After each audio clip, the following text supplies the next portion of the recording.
Assalamualaikum warahmatullahi wabarakatuh. Kawan, sebelum Anda memulai aktivitas hari, kita ikuti kajian syarat hikmah Dialog Fajar. Assalamualaikum warahmatullahi wabarakatuh. Alhamdulillah, pagi ini kawan senang sekali saya Fitriana Ayu kembali di program Dialog Fajar kerjasama Suara Surabaya Media dengan Pesantren Al-Quran Nurul Falah Surabaya. Dan pagi ini sudah hadir di studio kawan Ustadz Mim Syaiful Hadi. Assalamualaikum Ustadz Mim. Waalaikumsalam warahmatullahi wabarakatuh. Alhamdulillah. Tapi sehat ya Ustadz Mim ya? Alhamdulillah sehat luar biasa. Alhamdulillah. Nah Ustadz, kenapa sih manusia itu kok rasanya waktu itu kayak kurang terus gitu? Mau disela itu susahnya minta ampun. Nah, itu karena apa dan bagaimana Ustadz mengatasinya begitu? Monggo Ustadz Mim. Terima kasih Mbak Ayu. Kita awali dengan bacaan Alhamdulillah sebagai ungkapan syukur kita kehadirat Allah Subhanahu wa Ta'ala atas limpahan nikmat yang telah diberikan kepada kita semuanya, sehingga kita dapat bersua, dapat berjumpa meskipun hanya di udara ini ya, dengan kawan-kawan semuanya, wabil khusus dengan Pak Ayu Fitriana. Alhamdulillah. Salawat dan salam mari kita sanjungkan kehadirat junjungan kita Rasulullah Muhammad Sallallahu Alaihi Wasallam beserta keluarga dan para sahabat semuanya. Kawan-kawan yang dirahmati Allah, ini untuk menanggapi ini pertanyaannya Mbak Ayu, ini pertanyaan atau keluhan atau curhatan? Iya, ini semuanya jadi satu ya Ustadz ya. Iya. Apalagi kalau sudah memasuki hari baru begitu ya Ustadz ya, rasanya itu kayak waduh, iki kok gurung nangki nih, waduh, kayak gitu Ustaz. Iya, benar. Tapi enak kakek acara bukan tuh acara. Pengangguran banyak acara, nanti pengacara gitu ya. Yang pas gitu loh Ustaz. Iya, baik. Kita kutip dulu sabda Rasulullah Muhammad SAW yang sangat penting buat kita sebagai pedoman, sebagai pegangan acuan kita dalam mengelola kehidupan kita ini. Beliau bersabda, nikmatani maghbunun fihima kathirun minan nas, as-sihhatu wal faragh. Rawahul Bukhari. Ada dua kenikmatan yang banyak menipu manusia, yaitu nikmat sehat dan waktu luang. Waktu luang. Faragh itu waktu luang. Jadi sesungguhnya derajatnya sama Mbak Ayu antara sehat dan waktu luang, di mana kedua-duanya sering menjadi justru menjadi ini Rasulullah mengistilahkan dengan penipu paling ulung yang membuat kita terjebak bahkan sampai tersesat. Itu karena waktu atau juga karena kesehatan. Apa maksudnya? Ada dua hal yang membuat kita tertipu. Yang pertama karena menyia-nyiakan, menyepelekan, merendahkan. Jadi kan sering-sering kita ini kan menunda pekerjaan ya. Betul. Kan itu ya. Iya, betul. Setelah iso iki, setelah. Itu. Begitu kita terbiasa dengan menunda sesuatu, padahal pekerjaan itu bisa kita lakukan saat ini, detik ini, dan mungkin lebih sederhana. Tetapi begitu kita tunda, maka menjadi masalah. Maka kalau kita membuat kredo, menunda pekerjaan sama dengan memperpanjang penderitaan. Oh iya, betul. Kan jadi waktu menjadi tidak optimal. Kenapa? Karena sesungguhnya kita bisa mengerjakan yang nomor 2 pada detik ini, sehingga yang kedua terus masih mengerjakan yang nomor 1 pada detik sehingga ketika sampai yang kedua, yang kelima misalnya gitu, kita menjadi mengerjakan sehingga ketika sampai atau mungkin yang kelima misalnya gitu, atau menjadi mengerjakan pekerjaan ditambah rasa gelisah dan malah 5 pekerjaan, atau menjadi 7 pekerjaan ditambah rasa gelisah dan penyesalan kita. Aduh, jatuh norek kan itu. Gak mau tak ngenek no kan itu. Ini yang pertama, yaitu menunda. Kita karena menunda pekerjaan atau menunda aktivitas yang kita kerjakan. Kenapa begitu? Sederhana sebenarnya. Karena kalau kita memandang setiap waktu adalah peluang beramal soleh, maka perintahnya itu kan bersegeralah berbuat baik. Berbuat baik itu adalah segera. Jadi begitu kita menunda, sesungguhnya kita telah melewatkan kesempatan untuk berbuat baik, menyia-nyiakan kesempatan untuk memperoleh kebaikan, memperoleh pahala, dan seterusnya. Jadi yang pertama, kita tidak boleh menyia-nyiakan waktu atau menunda dengan menunda sesuatu. Maka menunda sholat itu kan termasuk begitu. Wah, ini Ustaz. Kan kalau kita menunda sholat kan artinya menyia-nyiakan waktu sholat kan. Betul. Nah, kita kan berarti sedang menikmati kerugian atau sedang siap-siap untuk menerima penderitaan yang panjang tadi kan, memperpanjang penderitaan karena kita menunda kan itu ya. Sholat kita menjadi tidak khusyuk, tidak tenang lah. Khusyuk mungkin kemelipen lah ya. Tidak tenang, sholat kita menjadi tidak tenang misalnya. Atau pekerjaan yang mestinya bisa kita kerjakan dengan enjoy, dengan enak, dengan tenang gitu, bisa kita nikmati pekerjaan kita, menjadi sangat terburu-buru dan pasti hasilnya tidak akan sebaik apabila pekerjaan itu dilakukan dengan tenang, sesuai plotting waktu yang telah kita tentukan. Jadi kenapa menipu? Yang pertama karena waktu yang Allah berikan kepada kita ini kita sia-siakan dengan menunda sesuatu yang seharusnya kita kerjakan. Terus bagaimana agar tidak menunda? Ya buat rencana. Pagi hari ini kawan-kawan semuanya telah memiliki schedule yang bisa kita rancang, bisa kita lakukan. Kalau misalnya ini liburan bersama anak-anak ya kita siapkan waktu untuk liburan bersama anak-anak. Jangan kita tunda, jangan kita sia-siakan waktu itu. Wah, bisa minggu depan saja.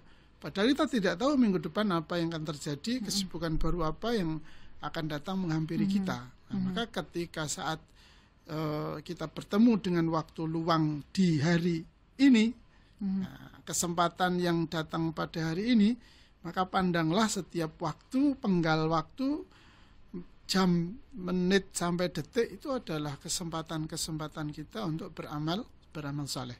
Sehingga kita tidak menyia-nyiakan.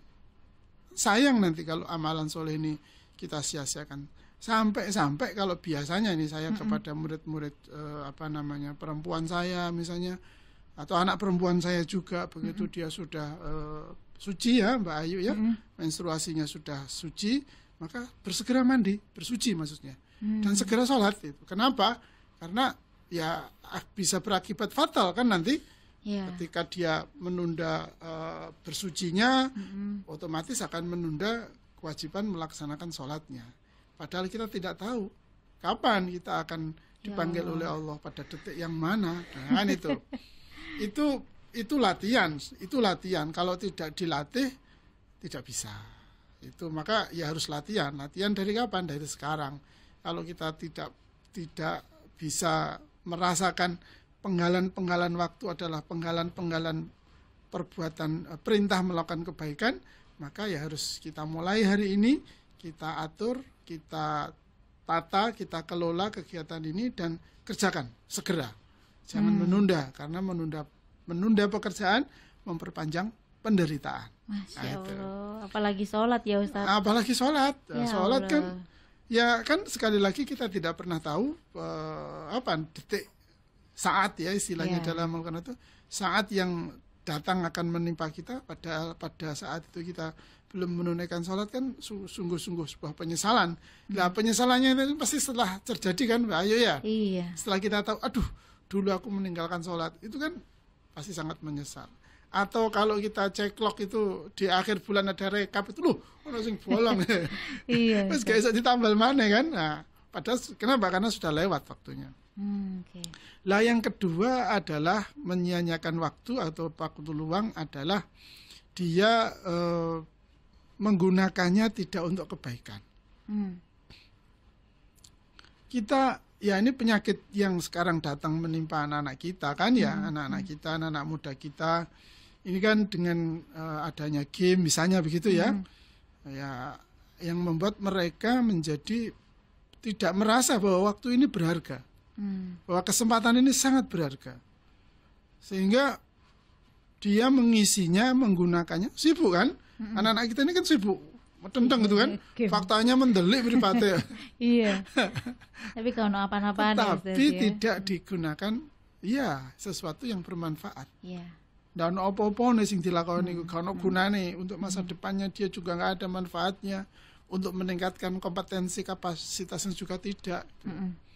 Jadi mengisi waktu yang telah Allah sediakan kepada kita dengan aktivitas, dengan kegiatan yang tidak ada gunanya, yaitu sama dengan menyia-nyiakan. Kita tertipu berarti dengan waktu yang telah Allah berikan kepada kita. Kan sudah, ya kadang-kadang saya juga nggak habis pikir kalau orang sudah dewasa masih main game, ya, main game dalam arti membuang waktu, ya.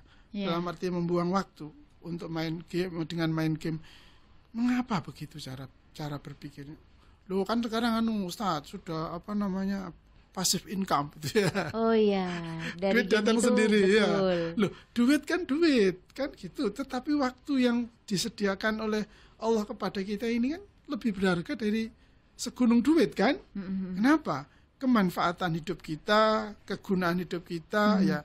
Kembali kepada yang saya sampaikan di awal tadi, bahwa setiap kesempatan yang ada dalam kehidupan kita ini kan peluang kita berbuat baik. Nah, kalau kalau misalnya sudah lewat urusan ekonomi kita, karena sudah setiap saat passive income sudah datang dengan sendirinya, penghasilan pendapatan kita walaupun kita tidak bekerja, misalnya bekerja dalam arti langsung, ya. Tetapi kan kehidupan ini harus kita memberikan kemanfaatan, tidak terus duduk kemudian menyia-nyiakan waktu dengan bermain, dengan bersenda gurau, dengan istilahnya, ya, lelahan lah kalau orang-orang Jawa bilang itu, yaitu membuang namanya. Itu berarti menyesal nanti dia akan dituntut oleh waktu, bahwa setiap detik yang telah digunakan ternyata tidak untuk melakukan sesuatu yang bermanfaat bagi kehidupan. Hanya untuk dirinya sendiri lah. Itu waktu, ya saya jadi ingat dengan lagunya siapa itu, Chrisye, ya. Kalau sudah nanti Allah menutup kehidupan, kemudian waktu sudah diambil oleh Allah, gitu, sehingga kita tidak ada lagi batasan waktu. Kan tidak ada lagi batasan nanti ketika kita sudah kembali di hadapan Allah. Sudah tidak ada pagi, tidak ada sore, tidak ada sejam, tidak ada 2 jam, kan itu, ya. Itu baru kita tahu, ternyata waktu yang telah diberikan Allah ketika di dunia ini sebegitu bermanfaatnya, begitu besarnya.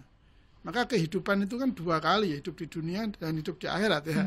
Hidup di dunia itu untuk menanam, hidup di akhirat untuk memetik buahnya.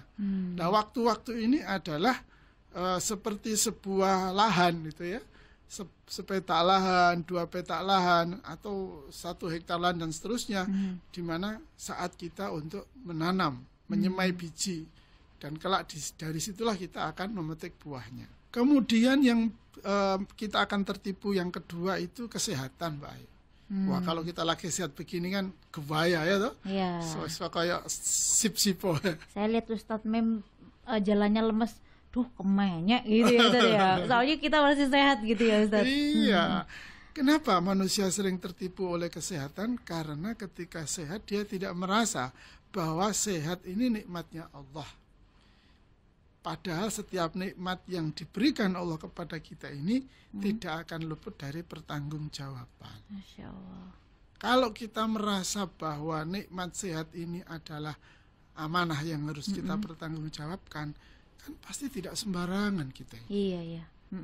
Mulai dari makannya, minumnya, cara memperoleh makannya, cara memperoleh minumnya, cara mentasarufkan atau membelanjakan apa yang kita peroleh, itu menjadi pertimbangan-pertimbangan yang penting. Mengapa?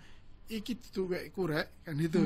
Ya ibaratnya tukang parkir di bawah lah, Mbak Ayu, ya. Iya. Pasti walaupun itu bukan mobilnya kan pasti hati-hati kan dia. Betul. Menjaganya, keamanannya, gak oleh berat, gak oleh disenggol kan itu tuh. Kenapa? Karena bukan miliknya. Sehingga dia hati-hati. Ya sama, sebetulnya kesehatan ini bukan milik kita.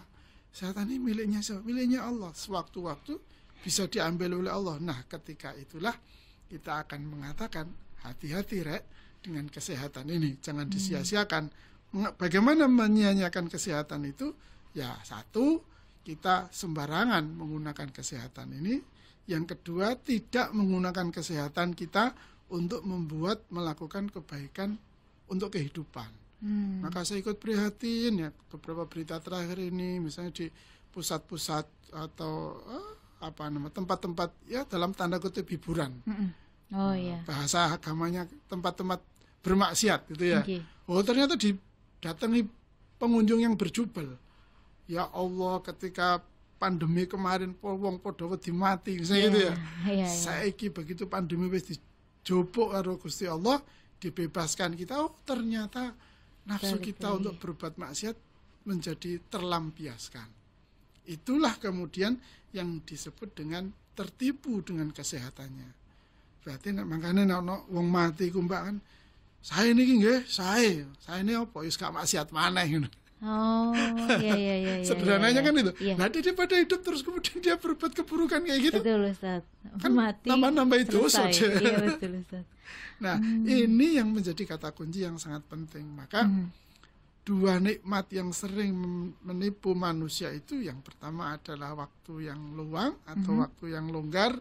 Mumpung masih longgar, santai-santai gitu ya. Begitu wis mepet gendantapan. Kayak diburu macan. Nah, ini kan merusak diri sendiri, merusak reputasi dan merusak prestasi kita. Akhirnya potong kompas kan, sangat disayangkan untuk menyelesaikan tugas itu. Begitu pula dengan kesehatan, begitu kita sudah sakit, begitu seseorang sudah sakit, diberitahu sama dokter bahwa sebab sakitnya sampai ini karena pola makannya jelek gitu kan ya. Kemudian kontennya atau bahan yang dimakan, zat yang dimakan, yang diminum tidak sehat, kan gitu.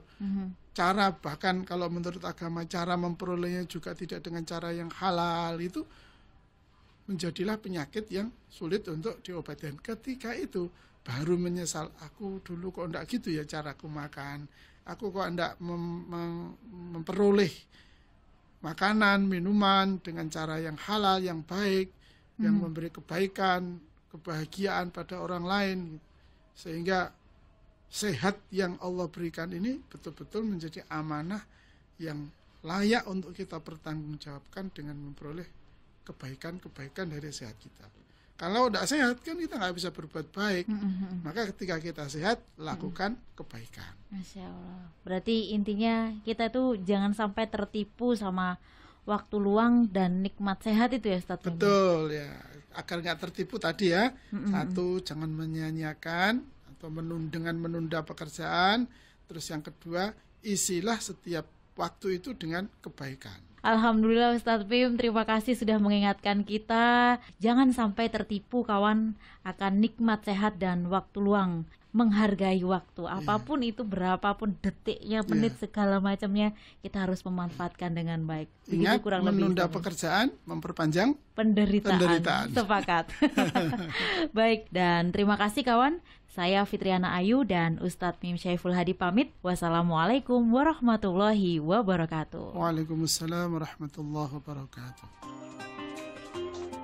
Program Dialog Fajar yang baru Anda simak kerjasama Suara Surabaya dan Pesantren Al-Quran Nurul Falah Surabaya, lembaga dakwah yang amanah, profesional, dan berbasis Al-Quran. Pesantren Nurul Falah mencetak guru-guru Al-Quran dengan metode tilawati dan tahfidz Al-Quran. Informasi dan pemberian donasi hubungi 031 828 1278 atau nurulfalah.org. Wassalamualaikum warahmatullahi wabarakatuh.